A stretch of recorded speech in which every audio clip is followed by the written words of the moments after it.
right, welcome to the 48th episode of Talkin Toros. We're your unofficial Chicago Bulls podcast.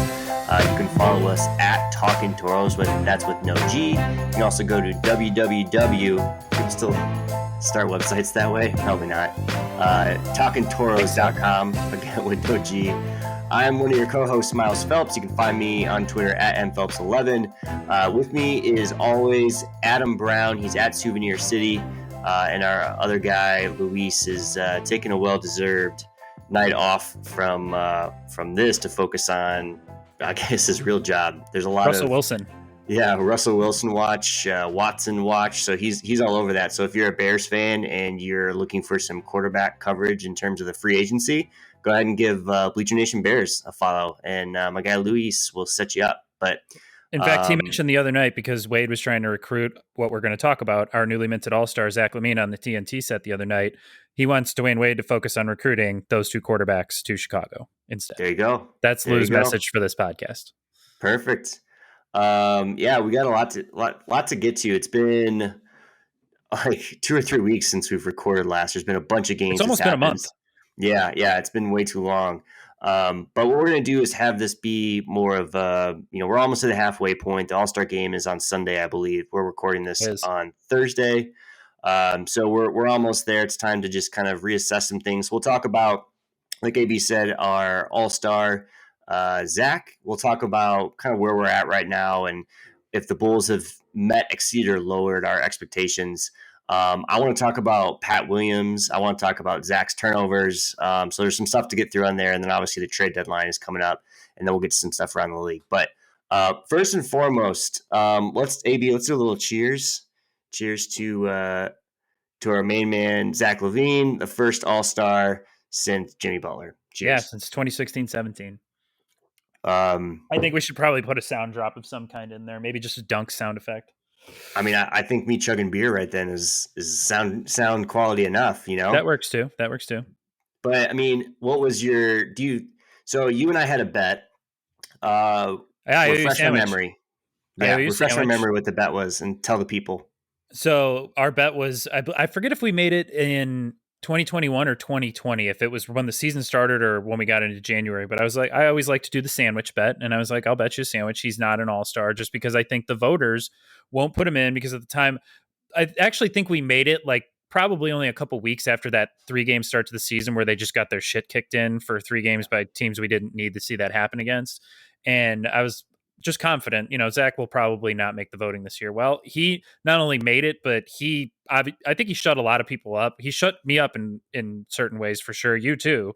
He's just had a phenomenal first half. He's been a elite offensive weapon in the NBA, and the defensive questions remain, but the effort doesn't. Like, that guy is fit to be one of the superstars on a title contender. Yeah, no doubt. And I think, on this podcast quite a few times, especially last year, I was a big non-supporter of Zach LaVine. There's a lot of times where I wanted to just see him on another team, not just trade him for nothing, but I wanted to enjoy what he was on another team without having him be my centerpiece, because of the decision-making, because of the turnovers, because of the defense. But man, was I wrong? Like I was just wrong, and on everything, he's people. And I think that was always the kickback with Zach was like, he's still young. There's not a lot of basketball miles on the body. Yes, he's got 2 surgeries on both knees, but like, hey, maybe there's still something in there that he hasn't unlocked. And every season that he's been with the Bulls, he's gotten better in a specific area. And that's what you want to see from star players. And I mean, he's like I said before, he's super young. The contract is great. Maybe he's the guy. I don't know. You said something like he hasn't been unlocked, and we also have to consider he's had 6 coaches in 7 years, from Minnesota to Chicago. So the unlocking has been done by someone different almost every year. And this year he finally has a guy who, one, is not the coach who shall not be named, and isn't someone that was picked by John Paxson and Gar Forman. I mean, everything that Karl Silvis has touched on this roster, whether it be the coach or the players, has really been a hit so far. A lot of it is, Billy Donovan's a fucking home run, man. That guy has turned, just culture-wise on the Bulls, they are building something that is worth coming to, whereas we didn't even see ourselves having any sort of free agency conversations the last couple off seasons of any sort of note. I mean, getting Thaddeus Young and Satoransky feels great now, and we lauded it when it happened, but now what they're building here is pretty impressive. And Zach LaVine, like we said, that dude is fit to be an all-star. And he's not going to do the dunk contest. He's going to do the 3-point contest. I hope he wins. I might gamble on him. We'll see. But yeah, it's refreshing to have that guy that he fits in here well, just especially with a certain segment of the fan base that loves the blue collar hard work guys, because he is one of those guys, but he's also flashy and just, like I said, an elite offensive weapon. Yeah, I mean, yeah, you said it right. I think just going back to Billy Did we Donovan win real the quick, 'cause I trade? think that's you can. What's that? Did we win the trade? I mean, that's I something that we think can at least look at now, and it's not like, oh my god, that was so lopsided. At least Zach LaVine has turned into a pretty nice player. yeah, yeah, you're exactly right. And Chris Dunn didn't quite work out like we thought it would, and Hasn't played for the Hawks yet. hasn't played this year. So, but yeah, going back to just Billy Donovan, like I don't think we're talking about Zach in the same way. Maybe he gets better. He does a lot of work, him and his dad. But I think putting him into an NBA offense was always the challenge. And like, what is he? Is he a point guard? Is he a two guard? Can he actually handle the ball? Like, so trying to figure that out. And I think Billy Donovan's just done a really good job with the team as a whole. And I think we got to go back to AK on starting the whole thing. It all started with him of just seemingly out of nowhere saying like, "Oh, by the way, we're just going to hire Billy Donovan real quick." That Which wasn't I on. met with disappointment when it first Yeah, happened. yeah. I don't know. Like, I wasn't excited about it. I was just like, I mean, I trust him. Like, that's what I've said the whole time. Like, I'm going to trust the decisions that he's making until he loses it. And I mean, wow, it just starts with him. So anyway, to kind of wrap up this Zach conversation, congratulations to not only Zach but just the city of Chicago for having something to root for again. Like, that's, I don't know. It's just been too long. It's They just pimped the hell out of the All-Star reemphasize. game for him too. Like the city was behind this. The Bulls, the organization really touted his Yeah, All-Star yeah. candidacy. Everybody was like, shouting from the rooftops, "Vote Zach!" So, just awesome. So, in celebratory nature, not only are Zach or AB and I drinking beer, but we also partook in some other festivities earlier. So, apologies for what's about to follow. What As we it try to might not. recount like 19 games that they've played since we last recorded. We're gonna do our best, but we're Yeah, having fun. That's what it's yeah. all about. All right. So speaking of that, so since the last time we recorded, the Bulls went 7-7. They're currently 10th in the East. So I mean, they've got a really good shot to make a run at it here. They're sitting at 16-18 overall. So I really want to focus like on the past 9 games because AB and I were talking before we started recording. They've really gone as it would supposedly go on paper, right? So they won against the Pacers in OT. That's a It was a great nice win. win. Thad played great They, against yeah, Sabonis. exactly. They won against the Pistons. You should win that game. They lost against the Sixers team that's poised to potentially do a title run with Embiid. I think scored 50 that game. Yep. Won against the Kings, great win. Won Bit of a against the revenge game Rockets. because of that Halliburton finish in Sacramento earlier in the year too. Yeah, absolutely. The run against the Rockets, that was kind of like a B team, but they won, and that's The the Rockets point. have lost 12 straight. Right. They won against the T-Wolves. They played a really close game with the Suns and lost, who are now skyrocketing towards the top of the West. They lost to the Nuggets, who are a Jokic. championship caliber team. They won against the Pelicans, who were supposed to be this new powerhouse in the West and kind of taking that step forward. But the point here is that every single one of those things, you can't look at those and say, man, that doesn't make any sense. Like, why'd they drop it to that team? Or like, I can't believe They they didn't blow won like a that huge game. lead. Right. I mean, for the exception of last night, they blew, I think, what was They a still 19 won. point lead, but They they had a ended up winning the 19-point lead game. before. Yeah. But it's just been cool to see that for the past 9 games. So alluding to this question, have the Bulls AB met, exceeded, or lowered your expectations so far for 2021? I really liked this question when I read it on the outline. I think they've met my expectations. I don't think that they've exceeded them because there are still warts on this team that I bitch about in our text thread, probably more than I should. But there's like they have an all-star. They are in a playoff race. They have a trade piece that is actually really valuable if they consider moving it in Thaddeus Young. And like Pat Williams has been great as a rookie. Kobe White's starting to get there. The only thing that's like disappointed me in the first half is Lauri Markkanen hasn't been healthy. Like Wendell Carter had an injury. He was only out for, I believe, 4 games. So like that sucked losing Wendell. You want to have him on the floor the whole season so they get the evaluation in. But like they've absolutely met my expectations there this year. There's really only the things that I knew were going to be deficiencies on this team. They exist, but they're working on them. Yeah, I mean, for me, I think I'm somewhere above met, but somewhere below exceeded. Like I'm somewhere in the middle there, and I think the biggest reason is that when they obviously there was somebody that was bad in charge last year, the he who not shall not be named guy, but there was the same roster for the most part coming into this year with a few exceptions. So who's to say that, maybe it just was a bad roster constructed. AK was trying to fill that out to see what they had. And lo and behold, we've got a decent team. I wouldn't say a great team or even a good team, but they're decent. They're watchable, which we haven't had before.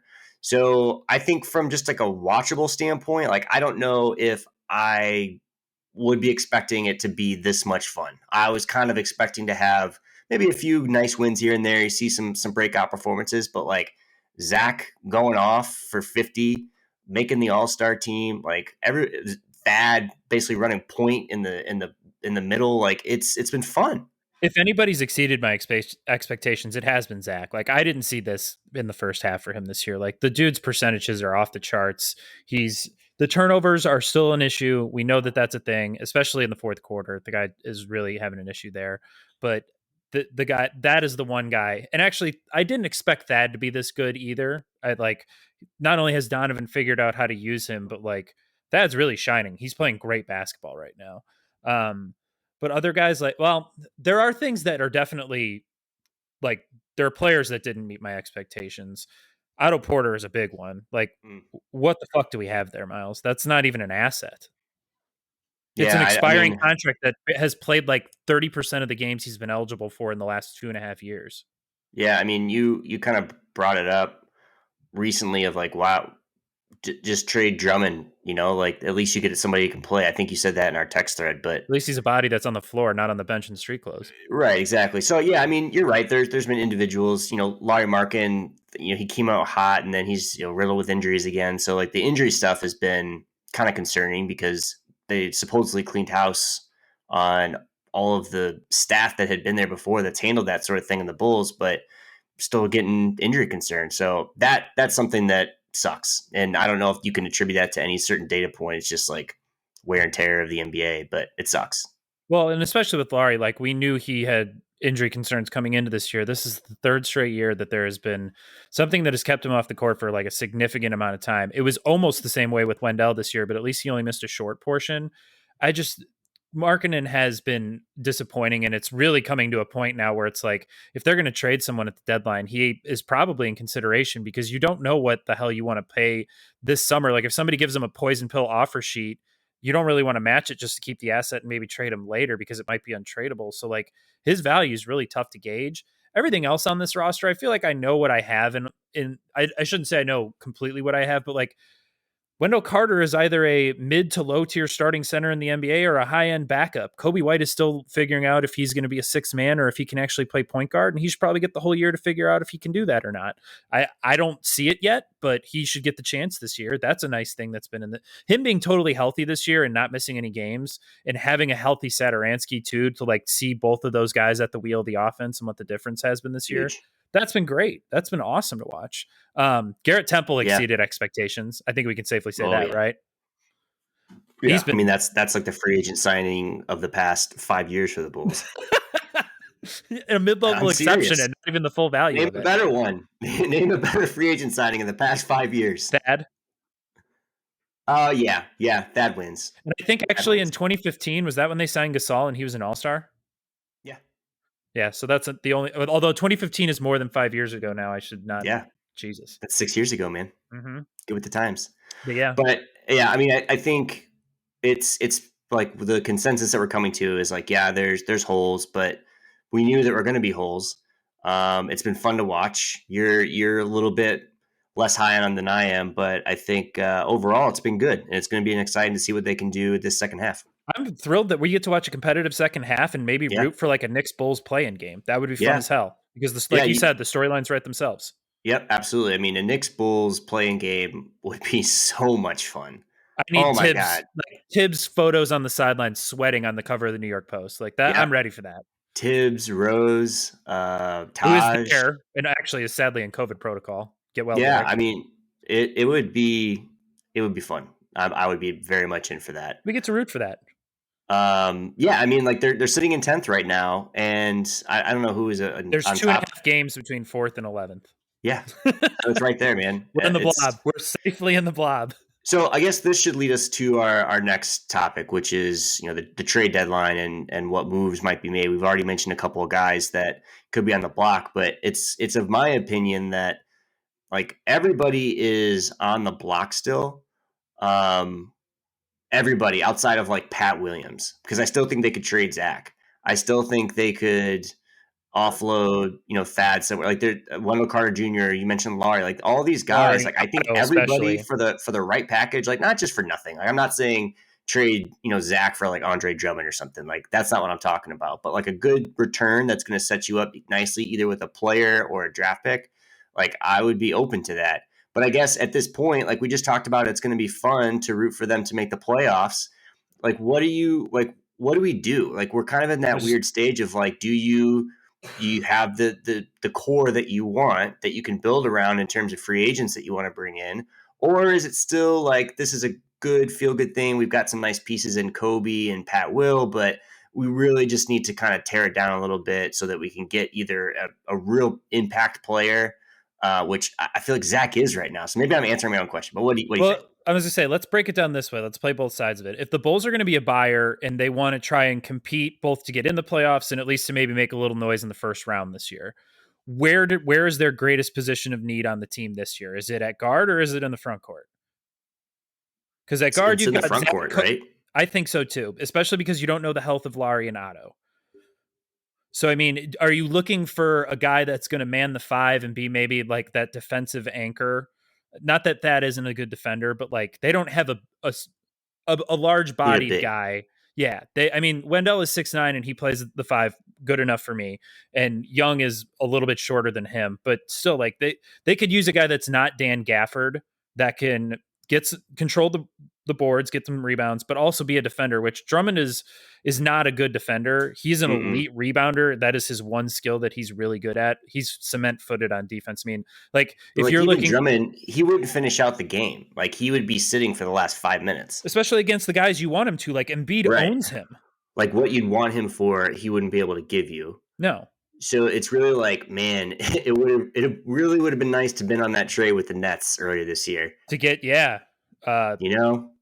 Jared Allen, yeah, Yeah. that is something that definitely comes up. But like, is a guy like Boogie Cousins who just recently got bought out by the Rockets, is that someone you want the Bulls sniffing around? No, because it's like we're not a big away from winning a title. No, not at all. Like I do think Boogie would be good for the locker room. you think? He's the guy in Houston who told James Harden, if you don't want to be here, then fuck off. Like he was actually good for that locker room. Yeah, but like, like I get like that makes sense that for that type of culture that they had because they just needed to band together. But like, I don't know if I want Boogie coming in and like I tend to agree with you. teaching me how, or like teaching Pat Will how it's going to be done, because we know just by watching Jimmy Butler grow up that you hang around certain people and you're going to have a different attitude. I love Jimmy Butler. I've always loved him, but he definitely changed in his NBA career, and so I don't want to have that happen to some of the younger folks. You know who they could use? I'm trying to think of another player in this mold. You're actually going to laugh when I say this, but basically what Dwight Howard did for the Lakers last year, Yeah. like just an energy guy that's a big body dude that can get rebounds and be the roll man on a pick and roll. No, why would I laugh for that? He was great last year. So like the Cavs also have JaVale McGee. You could sniff around that maybe. But we just talked about Boogie Cousins, man. That's like the same guy. I Like guess. he's just a clown. Like I mean, he's fun to watch. Like I don't hate these guys. I'm just thinking about the age of our team. We've got basically Thad and Garrett Temple and Sato, I guess, that have been around for a while, that are vets, and they're like, Thad's probably not going to be here. So like Zach is going to be the leader. Do you really want somebody that No, like DeMarcus Cousins. It's like, hey, I used to have a team. Like, this is how I did it with the Kings. Like, I I don't want agree. that Yeah. experience. I'm with you on that. Well, here's an intriguing guy because I know like in a similar vein to Laurie, he's going to be a restricted free agent, and his team that he's on right now, his future's super uncertain. John Collins on the Hawks, Mm. like what are they going to do with him? We all read the story in the Athletic earlier this year where him and Collins, Trey Young and Collins got in a argument in their film room. Collins said Trey was holding the ball too long. It didn't go well. But like that's a guy that is if Atlanta retains him, another team, it might be the team that I'm wearing the shirt of right now, like the Mavericks, might give him a max offer sheet, and will probably match it if that happens. But like, do you think they'll consider exploring trades and seeing what high end return they might be able to get for a guy like him?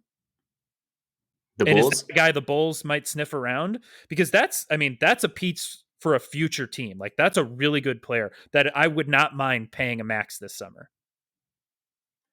Yeah, I mean, You'd have you to would give pay a up max for draft him? capital. Yes. A rookie max. It's the same thing that Yeah, Laurie is eligible for, but will not get.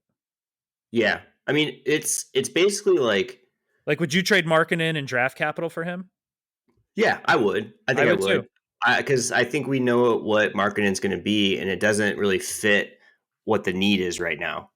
Because of what Zach really, this is just revolved around Zach's rise, and I guess that's where I go back to is like, I still think Zach could be in the block, depending on what direction they want to go. I think Or he's not they untouchable, but I agree with you that he like in that sense. But I think he's very unlikely to be yes, considered in yeah, a trade. for sure, very unlikely, no doubt.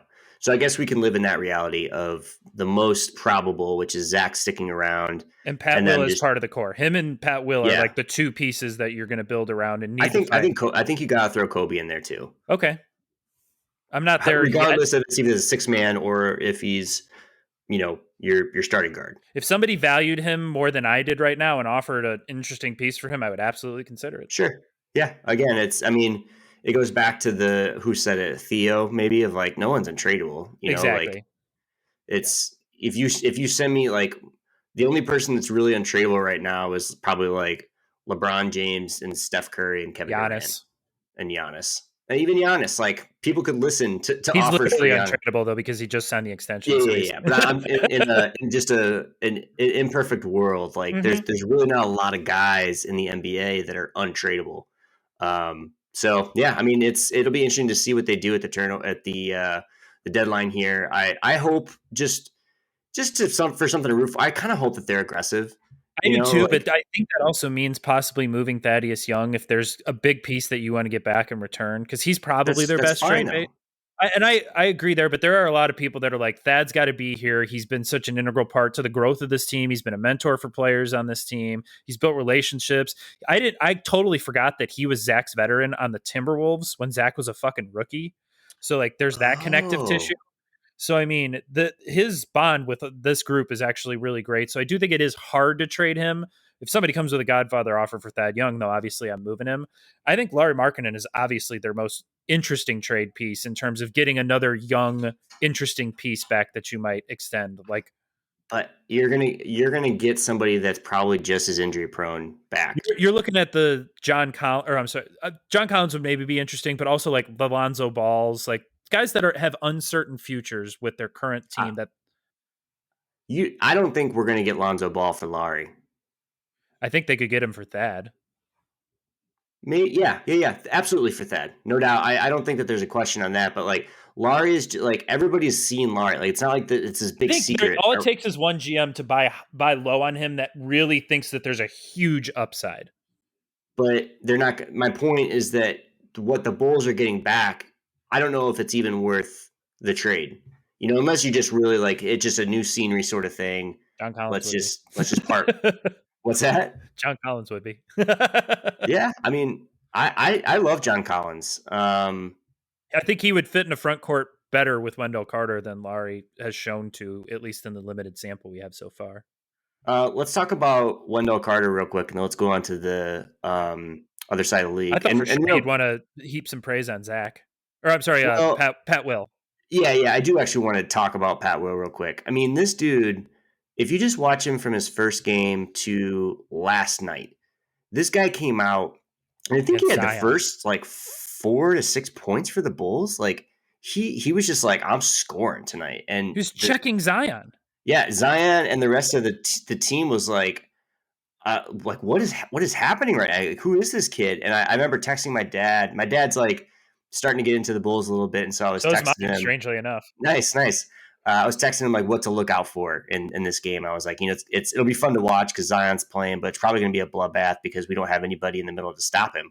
Well, lo and Right. behold, we didn't, but we were able to score more, and so like it ended up being fun. It was a hell of a game to watch. I And only I caught the think second half too. just the energy that Pat Will has been coming out with, like you can just see what a great player. Like I don't think he's going to be good. I think he's going to be great. He's so young and he's progressing so quickly.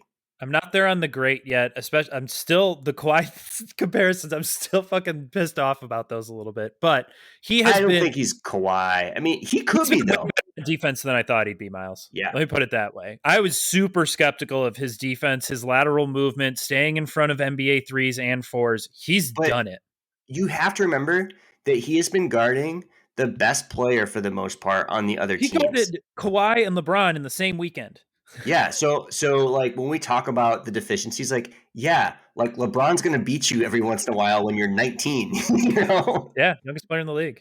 I can't wait for So Jimmy to play him. That'll be a fun game. Him guarding Jimmy. I think Jimmy's crafty. He's gonna get in a lot of foul trouble with Jimmy probably. Yeah, yeah. But yeah, I've been very happy with Pat Will as the draft pick. Like the the only guy that was available after the first three, because I think LaMelo Ball is the undisputed rookie of the year at this point. Yeah, He's incredible, and we were both wrong about him. Like no doubt. it sounds like he like purposely tanked his interviews so that he didn't go number one to Minnesota, and then he was just like, all right, if the Warriors or the Hornets want to take me, let's do it. But anyway, Look, Tyrese Halliburton. he's not some like Zion was just like this wide eyed guy coming off the bus. It seemed like I'm just happy to be around. Like LaMelo has been doing this for a while of just doing whatever the hell he wants, and it's worked He's for him. been in Like with Terry we all Rozier, man. Like he has made that work. yeah, like we all shit on him like 6 years ago. Like this guy's never gonna be good. Like fuck this family. Like they're not gonna have NBA players. Like look, they still all suck, but they showed us that we're wrong. We do have to give LeVar credit. He has a really Yeah. good rookie in the Oh, league and a guy who's going to have an NBA career in Lonzo. credit where credit's due. Again, 2 for 3.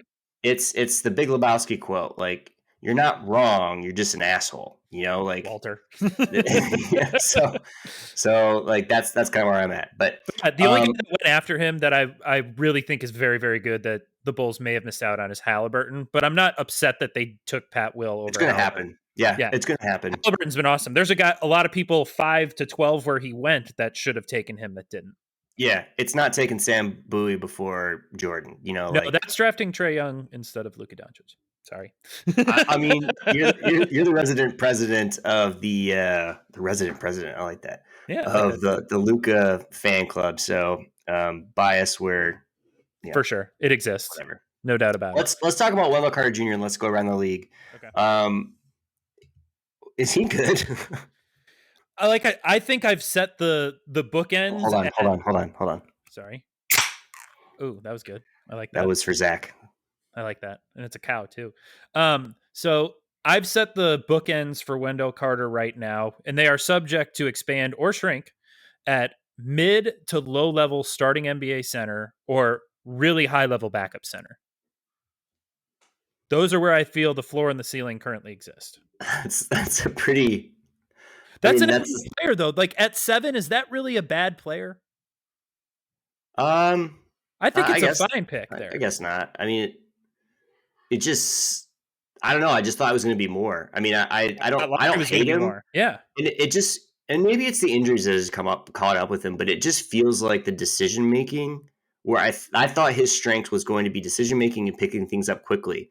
But as I watch Pat Williams is light years beyond, and just in terms of basketball IQ from where Wendell. No, I watch a game, man. Like I'm telling you, at least in the I think they're beginning on the when same playing field. I no, think Kobe is I the don't. one that's got a lot more to learn on the speed and awareness of the game, but But Kobe has to do more. Like he's true. got you're Very gonna true. notice that more because he's running more, and so it's just more noticeable. You're asking Carter to be the fulcrum of the defense, though, on this team that has some really susceptible guards on the perimeter that are going to be allowing drivers to get to the paint that he has to protect. So, I I guess mean, like, that's my problem with it is that like it almost feels like we're jaded because next in line is fucking Daniel Gafford and Luke Cornett and then Felicio. So it's like that the options are either Thad or Wendell Carter Jr. And so yeah, it looks like compared to Luke Cornett that Wendell Carter Jr. is really really good. But and I don't know about when we go up against other teams and we have to play their centers, like I'm not saying that we need a big center and like spend a lot of money, but like it's clearly the where the Bulls are missing out on right now. and I don't know about you, but like the Laurie backup 5 minutes when he was healthy, they were okay. They were fine. Like Yeah. he can manage stretches of like 12 minutes a game maybe at the 5, but yeah, that like Carter is clearly the best option on the roster right now at the 5, and I'm not unhappy with the performance he's delivering. When he's on the floor, he clearly affects the game on defense. Like he makes it easier for them to defend. Defense, yeah. Yeah, for sure. Yeah, It's just he's decision making, man. It's just on like, offense. yeah, like get the ball, go up. Like, it's like, He's less of a high post passer than I thought he would be. yeah, Is yeah, for really good, sure. especially after watching Thad now, you're like, "That's how you facilitate from the free throw line and up in this league." And I think what's also frustrating is that he's trying to make the 3-point ball work more versus like just dive to the hoop. And Like you I don't don't think always have either, to go man. out to the corner. Do you I mean, we watched it a lot in the preseason, he was clanking them. He makes them here and there. The 3 for him, like, if you're wide open in the corner, take it, but I don't Right. want him as a pick and pop player. Like, that's no longer a thing that I really think is in the cards for him. Yeah, I mean it's red light, man. Like you don't have that yet. Until you do, like if you pop off there and it's like, hey, I can PJ Tucker this shot every time from the corner, then like cool. But Not there. you don't have it. No. You don't have it yet. So like it was this one play I remember last night where he had the smaller guy. He had probably like 3 or 4 inches on this dude. And instead of he had him off balance too. And instead of just going to the hoop when the guard had the ball on the left side, it was just gonna be an easy layup. He backed up to the corner and then got the ball and clanked the three. It's like, I mean, that doesn't help anybody. You're not You're a the guard. big on the You court. shouldn't be Like shooting the just step back. like I'm all about like spreading the floor. Like I'm not saying I want to go back to 90s ball, but like it's at times just make the smart basketball play. It doesn't always have to be get Pass to a better like shot. yes, exactly. Yeah. And it just that was the best shot at the time because he didn't dive. You know what I mean? Like it wasn't the guard's fault. It was his fault for not moving. And I think that doesn't get talked enough about is just his positioning. I will say this in terms of what you said about Pat Will. Pat Will has proven to be a better pick and roll partner for Zach than Wendell Carter has. As Billy's been going to that late in games actually when Williams is on the floor with him. When he sets, not only does he set a good screen, Carter, you have to admit that Wendell Carter is probably the best screen setter on the Bulls. It's not really a high bar to clear, but he is. Williams is probably the second one. Him and Zach are starting to develop a nice little role chemistry there where Pat dives to the bucket and when he gets the ball anywhere near the restricted area, he does what you ask. He goes up. Going, that's all I want. You know, you're larger than most of the people out there. There's no like keep the ball high. Like this is the biggest thing with Wendell is that like sometimes he'll grab the ball and he'll go down and like Yeah. go to pump fake. It's like grab you're already there. Like you're almost there. Like grab the ball and put it up. Like why are you coming down? Like you're just making it harder for yourself. And then that's when the defender swat it away or he gets a foul call and then goes 1 for 1 at the line. Like I'm just kind of over it. And I'm not giving up on him by any means. No. Like he's still super young, but it's just he's been the noticeable thing that's just caught my eye recently. And Yeah. I know that I mean he doesn't care. Who am I? But it's just something I've seen. He's like we said, I think we can settle on he's the best option on the 5 or at the 5 right now for the Bulls. No one should be calling for Gafford. That is ridiculous. If you're still like enamored with Daniel Gafford, you're either a Arkansas alum or you just really enjoy lobs and that's all you really want to see the Bulls do because that's really his skill set. It was proven in the few games that Wendell missed, like the Bulls got killed on the glass. Guys were Yeah. just penetrating the paint. He wasn't there. He was not rotating on defense. It's just, it doesn't work with him. So yeah, I think there's still evaluation to be done on Carter, and thank God we still have another year of his. Like obviously they're going to pick up his option for next year, and then they'll be able to figure out if they're going to give him his rookie extension. But when healthy, I'm comfortable with him being considered part of the future. It's just they got to figure out if he can stay on the floor. So, like we said, I think we're happy with where the Bulls are at the break, and that's really all we can ask for, considering what last year looked like. Yeah, yeah, no doubt. I think that's a good place to end it. All right, let's go around the league here real quick. Or not real quick. We've got We about got plenty of time, actually. 10 let's do 10, 15 minutes here. So who is the most interesting buyer as we approach the deadline? Who So do you think? I even wrote this one. I'm sure. So I'll never doubt someone like Pat Riley with the Heat, especially considering the start of their season.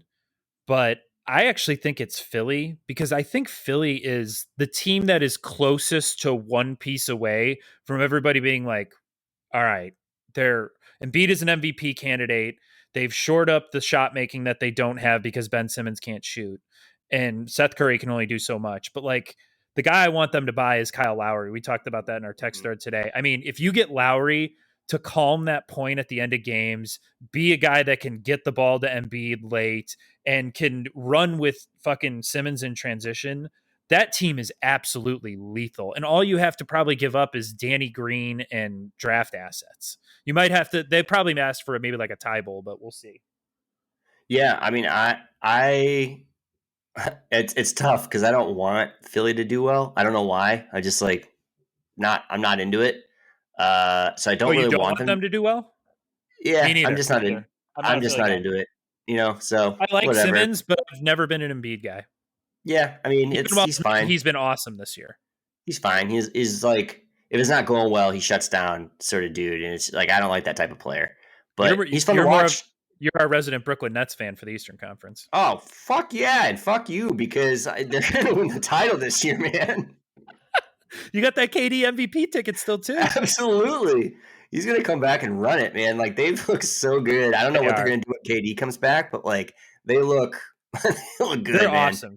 They look like the best offense in NBA history because they have three guys that whose skill sets are just absolutely incredible. They can't stop anybody, but nobody can stop them. So Doesn't matter. Like when you score 200 points, it's hard to win. Like it. obviously they're So not going to be buyers. They've already done no, their buying. but real quick, are you feeling nervous about our bet? I have the field. The bet was. Let's remind the folks what it was. I have the field, and you have the Nets in the Eastern Conference, Correct. which I'm okay. I do feel okay about it because You still have great odds. I do. Not only do the odds look good, but I'm also looking at things like, Kyrie's knee has never stayed really healthy for a full year, and KD's been a Don't little you be injured. rooting for an injury, I'm man. not rooting for an injury, but I'm just saying that there are some guys that have some fragility issues other than James Harden. James Harden's going to play every fucking game and has come. I'm just so happy that we don't have to watch James ball anymore, Myles. Yeah. Like he has resumed being a real point guard in the NBA, and it's fun to watch. Kyrie off the ball has been really good too. I hate that the Nets are good. I never really liked either of their big three or any of their big three, but they're undoubtedly just so fun to watch. Yeah. I mean, it's not to get off on a tangent, but like the playoffs is something I keep thinking about. I cannot wait because I hope the script lives up because it's going to be so much fun to see The these dudes in second the round playoffs. this year in both conferences is going to be some serious Bloodbath, battles. bloodbaths I mean, everywhere. all right, so here's what I guess I can root for on the Nets. Both D'Antoni and Nash, because I feel like Robert Ory fucked them when they were on the Suns. Oh yeah. I mean, and honestly, like as much as I don't really enjoy Harden's style of play or maybe how he conducted himself, like to see him get a ring would not make me in the least bit sad. Like Probably deserves it. Too you're many a guys go future into. Go ahead. Sorry. future Hall of Famer. Like you see guys that we really like that we probably a lot of us didn't see most of the games. Someone like Charles Barkley, or John Stockton. Karl Malone sucks, so fuck Yeah, him. fuck But Karl like Malone. those are the type of guys where it's like, man, I wish Steve Nash, perfect example, like you just said, Oh, it's, you just wish that those guys could have gotten a ring. And yeah. James Harden, future Hall of Famer, you want those guys to have rings. You want the best guys in the NBA to have gotten to the top because it's just good for the sport. Mm-hmm. So Absolutely. that's my Who's your Nets. buyer or seller? I think I think the most interesting one to be a buyer would be one of two teams. One you've already mentioned tonight, which is the Mavs. Another Yeah, one would be the Suns, because I think both teams are on the up and up. Suns especially, man. Like I don't know what piece they would need, but they just seem like they're starting to come together really well. Like obviously Chris Paul. If you don't like him, like I don't know, just I'm talking to my friend Scott Brazier right now. Like just Chris Paul's proven you wrong, man. I like Chris Paul. He's a Hall of Famer, and he everywhere he goes, like they just win. So like, what do they do? I don't know, but I think one of those two teams would be really really interesting, and they could probably make a run. Okay. Well, here's it actually leads into the next thing that's on there. Who do you buy more stock in, the Jazz or the Suns? I am currently selling all of my assets in any non-Nets related entity, and I'm putting it all into the Suns. I'm Wow. buying every single share of the Suns that I possibly can right now.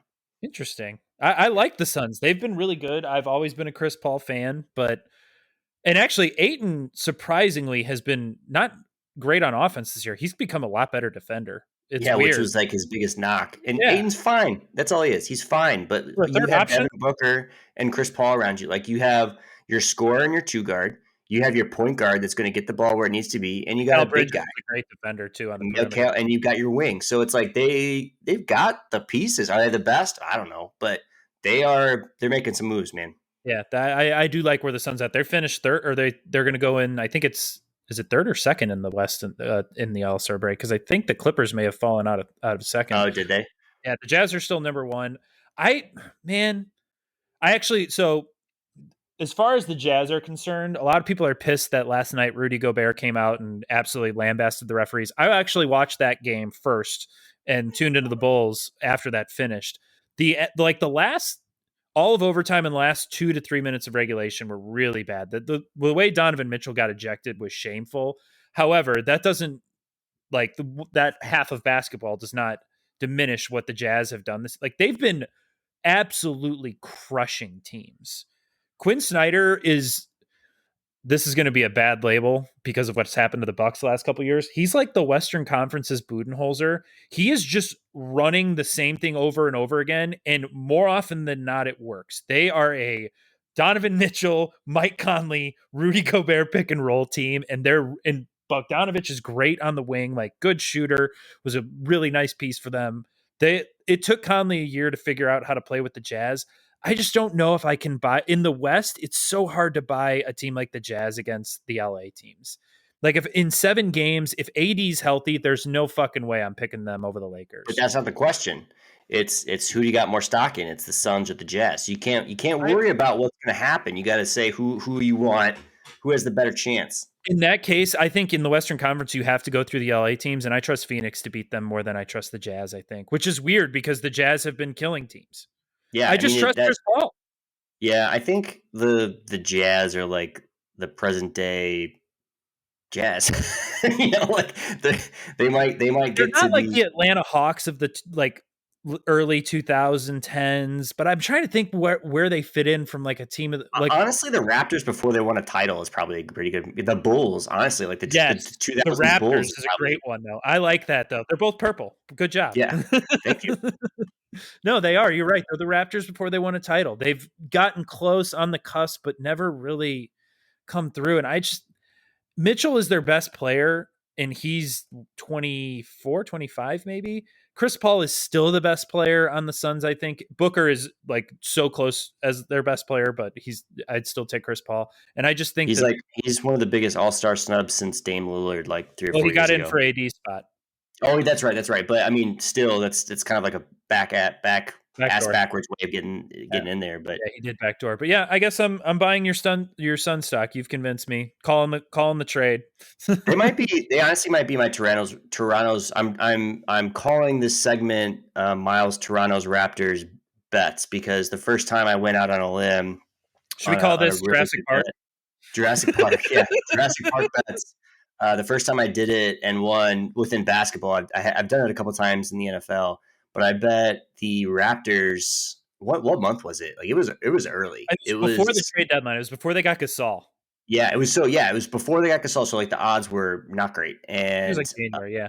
yeah, and it worked out really well for me. So I think I'm just going to try to Phoenix pick a is in a team like similar that. spot, yeah. And if they can add, like you said, they're a real interesting Hey team in the man, West. who knows what happens? Maybe they get Thad. Wow. That's a good one, yeah. Well, I would want Mikal Bridges, and I they're don't not think doing that. they're They're not not doing doing that. that. They lose their 3-point shooting. And defense on the way. Yeah, no, they're not doing that. Shit. But it'd be fun. Just I don't know what we get in return, but I'm just purely for their side. Like it would just be fun for them to make a move and cheer for that. So All right, I which might put coaching thing do you want to talk about next? Lloyd Pierce getting fired by the Hawks, or the fact that Greg Popovich's Spurs are 18 and 13 and sixth in the West without a superstar? Yeah, that's very typical Spurs. So that's Yep, kind of boring. I agree. So I think I think the firing of Lord Pierce is like really, really interesting. Like you brought it up in our text thread. It's like one of the few black coaches that we've got. And his Nate tenure McMillan is there, sliding in, and they hired him this past summer, and I was like, "Ooh, Lloyd, look out, buddy! He's a pretty good coach." And yeah, it just it doesn't look great. And they didn't give him a also, chance. I feel like it's when the Bulls yeah, fired Fred, and he didn't yeah, like the it's Atlanta's Hoiberg been fire. beset by injuries terribly this year. Like nobody in Chicago is like clamoring for Fred Hoiberg to come back, but he kind of got a raw deal. And I think this is the same thing that probably Atlanta fans are feeling about Lloyd. Yeah, I mean, Trey Young is a tough superstar to build around. I think I don't know what his ideal supporting cast looks like, but like Chris Dunn hasn't played a game. First of all, you signed Rajon Rondo, and I don't know if Travis Schlenk has watched the regular season footage of Rajon Rondo in I don't know the last decade. It's not good. Playoff No, you Rondo, want playoff run, playoff but that's Rondo what is he great. signed him for. That's what he signed him for. Like you You got to signed, get they, there. they signed. They did. I feels like they did the right things. Like they went out and got Steven Adams. They went out and They got like a stole point guard. Bogdanovich from the Kings. Stole Yeah, him. Outright theft. it feels like yeah, they got their wing. Like they literally got their wing. They got a center, and they got a point guard that can help out Trae Young. Like it feels like he made the right moves. They didn't address the defense at all, which was their like And huge neither did the weakness. Nets. Like they're just hoping that they're going to have like a Wild. run and try to score a lot. Like they're literally just trying to see if they can score a lot. Atlanta is like the clearance $5 DVD straight to DVD thing in the Walmart bin from like 2003 version of I the get it. The current. Nets have 3 future Hall of Famers, but that's not the point. I just I mean like Capella's the only guy they've added in the last couple of years that's really helped them defensively, and that was a good ad. Like getting him in that 4-way deal last year Oh, that's was good. huge. But other than Bulls that, could just cut. like if Chris Dunn had played, maybe this is different. But that motherfucker hasn't played a game in a Hawks jersey yet. So like, what are you Yeah, I doing mean, on the perimeter? And like Kevin Herter's been a nice surprise, but I don't know. uh, yeah, I mean, something very clearly is not working there. I don't know if it was the coach. I think Ownership that's wants where to we're. win. I mean, they basically Yes, put a mandate out, and yes. Atlanta was like, "We have cap space, spend it on some guys, and we want to win this year." And it hasn't Well, I happened. mean, they're pissed. I would assume like we traded fucking Trey Young for Luca. Like that's what they're thinking. You And know? technically Cam Reddish. Yeah. I mean, which like I would take Cam Reddish. At Cam Reddish for Laurie. Ooh, I'm intrigued. That's a good one. I don't think they would do it. No, there's no way. He's been hurt how many times the past 3 years? Cam Reddish has actually been really good this year. I was surprised. He actually turned it on at the end of last year, but yeah, they that trade is going to haunt not two for. Do you think the Suns feel bad about taking Aiton over Luca? No, I don't think probably so either. not. I It's mean, just Sacramento and Atlanta, right? it's probably how Houston feels about taking Hakeem. Okay. Okay. You Yeah. know, like Okay. they like Aiton was so clearly He was so good the in guy college. that was going to probably succeed in the NBA. Like Luca, probably, but he had a lot of miles on him basketball wise. Trey Young, there was very clear, red flags there. But I loved him. Like I love Trey Young. I love Trey He's Young not over Marvin Luca. Bagley, that's for sure. Yeah, exactly. He's not Marvin Bagley. So I don't know. I don't think the Suns should have any regrets there. It's worked out for them. They had already had Devin Booker at that point. So So yeah, I don't Sacramento's know. the only team that's really pissed off about that, and obviously Atlanta. But Atlanta, I mean, Trey Young, like you said, it's a piece to build around. Like I said before, I don't know what his supporting cast looks like. I just Schlenk is really under pressure here because I think he knows in a year and a GM half, of the Hawks. yeah, he might be out if this doesn't work out because they spent a lot of money, and who knows what this will turn into. They have to make the playoffs this year, absolutely have to make the playoffs this year. They And might not. Like are I'm they not talking 11th about right the now? play-in either. I'm talking about Yeah. the 8 seeds that make the tournament. Yeah, I think they're 11th right now, right? They are. They are. So Yeah, I mean, it's just, like they're chasing something, and as a fan base, you never want to see that. Like it's like Bill Simmons always calls the 2000s time for in free agency the too much too soon era, and it feels like this is too much too soon for an NBA franchise. It's like they should be 1 year away because they haven't proven it this year, and now it's just like we're trying to force stuff into it, and maybe firing the coach is like we've super underperformed. I don't know what it is, but well, it's not working. look at the other members of the Blob. That like the Knicks have had a much better year than the Hawks. So have the Bulls. So has Charlotte. Charlotte's had a way better year. Yeah, who's Charlotte's coach? I couldn't even tell you. James Borrego, No, no idea. good coach.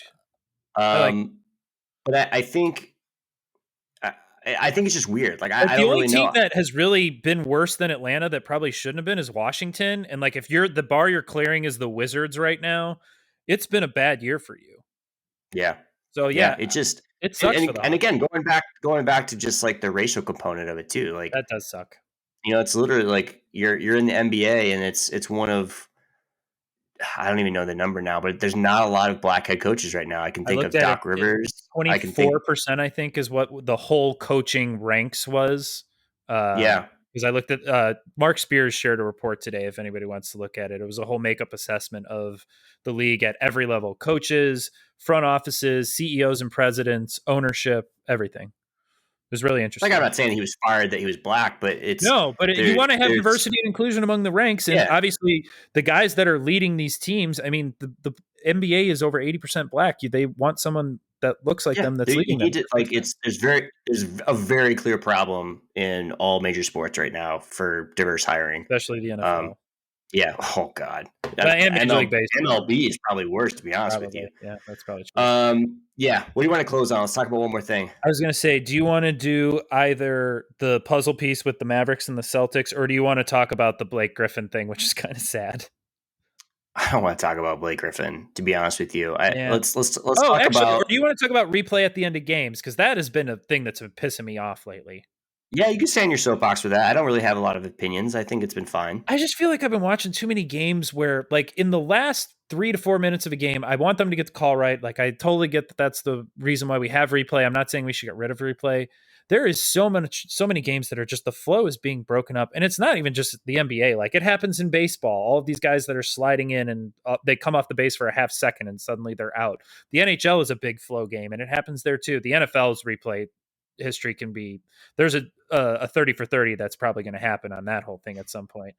But like, yeah, I've been like, I don't know what the answer is. That's the problem. Like, again, get the calls right and all that, but do we really need to be taking fucking 5 minutes when it's really close on two guys touching the ball and knocking it out of bounds? When if you can't tell after 2 minutes, the call on the floor is fine. That it's just tough because you have replay to be correct. Right. And at a certain point, like people will say, well, it's human error. It's just the how sports have always been. It's like how it's always been isn't a good reason. Like it. This is the way that we get to see that it's correct. Now, does it take too long? Like, yeah. I mean, there's got to be better ways than sending it to like baseball sends it back to New York. wherever the hell basketball sends it to New York. Like it's that stuff's is dumb. Like there should just be an extra official in the tunnel that all they're doing is watching it and it's their call. And like I think that's the easiest way to fix it, and I think we'll get there. I think it's just bandwidth issues in terms of like how does the technology of that work, and I think it's probably pretty easy to solve. But I think that replay has been relatively good It has. for basketball. I mean, there's so many things now where it's like basketball had a bad name for a long time because of assholes like Donahue. So That was it's foul almost calls and stuff, though. But like, yeah, I mean, out of boundary calls and was the guy behind the 3-point line, they've definitely corrected easy things like that for the most yeah. part. But I mean, even going back to like what you're saying about like, well, why does it matter if not? You didn't say why does it matter, but let's get the call right within the first 2 minutes. Like, well, that call could matter for In like a if you're regular one game season out of game, missing a regular seat, like say you're the Bulls and you're one game away from making the eighth seed, but that call didn't go your way. Like that's how granular you can get, and that's where the NBA is coming from. Yeah, but like with the look at the Timberwolves game the other night that the Bulls played when Ricky Rubio got that stupid foul call and got Yeah. to shoot 3 free throws. Like we can't correct that, but we No, I can get that's the dumb stuff. I understand that. yeah, so like that stuff can't be corrected by replay, but we spend like I said 5 minutes at the end of a game and two guys touched the ball and it went out of bounds and I'm just like if we can't tell The after the inconsistency is frustrating for sure. I will say that. But it like so replay as a whole, like I'm super into, but if we're not having common sense behind it, I think is kind of where we're both getting at. Like, then what are we doing? Like, if we can't, like, he didn't get fouled. Like, I hate the foul calls that are like he goes up to swat, it's all ball, and they call foul. Like LeBron gets those all the time. Like we can't fix that, but the downside of that is that takes more time. So when do you do it? Well, okay, we're only going to do it in the last 2 minutes of the game. Then the game slows down. So I don't, like you said, I don't know what the answer is, but there's definitely a happy medium somewhere, and we just haven't found it yet. yeah. They'll get there eventually. It all takes time. I mean, I watch a lot of tennis, and the Aussie Open this year was the first Grand Slam to be fully automated line calls by Oh wow, I didn't robotic. know that. It was really there was a chair umpire, but all of the boundary calls, in and out on serves, in and out on points, they were all done by computer. And I mean, there were That just makes players. sense. It was, and like the players, like they would show if there was a close call, they would show the replay on the screens by the court, and the players were just like, "Well, I mean, the computer's got to get it right, so I really can't argue." And the matches were in much better flow. That's a perfect example, or another good example, bringing it back to like sports that people actually watch is baseball. Baseball, seeing the foul line, like it's the same sort of concept to know, like Sure. we could automate that. Like we could, there's a guy that stands out there in the playoffs, like, hey, we don't need you. You go be the replay guy, right? Yeah. And then we'll put a robot there to do your job. Balls and strikes, it's probably going to take forever, but that's going to be so. I mean, players are. I still can't see Major League Baseball players just being okay with the robot calling it because they're all going to be like, "No, it was high. I swear to God, it's wrong. Maybe Recalibrate it. we unfortunately do not have enough time to discuss Legislate that all the one." problems I have with Major League Baseball. No, we do not. That's a whole So other podcast series that probably we don't have the production to do. we don't. That's like an 8-hour podcast. So Ken maybe Burns, we're calling we on should you. just Figure it Ken out. Burns do another baseball thing and just call what's wrong with baseball. Yeah. But this has been fun. I think the Bulls are in a good spot. AB. I think we're gonna have a fun second half. It'll be interesting to see if guys like Thad Young stick around. But Are you going to watch the All um, Star game? I am. I'm really excited for it. Actually, are they doing the Elon ending again, or They what's the are. deal? It's 24 points after the leading teams score Man, I after hope the they end do of the that for forever. I I do hope they too. do I that think for it's fun forever. as hell. And the dunk contest is at halftime. The skills and 3-pointer beforehand. Zach's in the 3-point. Definitely going to watch Luca in the skills competition. The game, it'll probably be background noise. It's a Sunday night. We'll see. I'm gonna be into it. I think I'm You gonna be think into Zach's it. going to gun for that MVP? Because this is his first. Who actually should we pick our All Star MVPs and go out on that? All-Star MVPs. Yeah, let me think. Hold on, I actually have it pulled up. Um, Think about it for a sec here too. I'm leaning Embiid. Uh, yeah, Embiid. It just I don't I know don't who know. does have and I hasn't I had. I think. Ooh, you know what? I'm taking Dame. Oh, I like that pick. You son of a bitch. You I'm gonna go. want to take my guy Luca?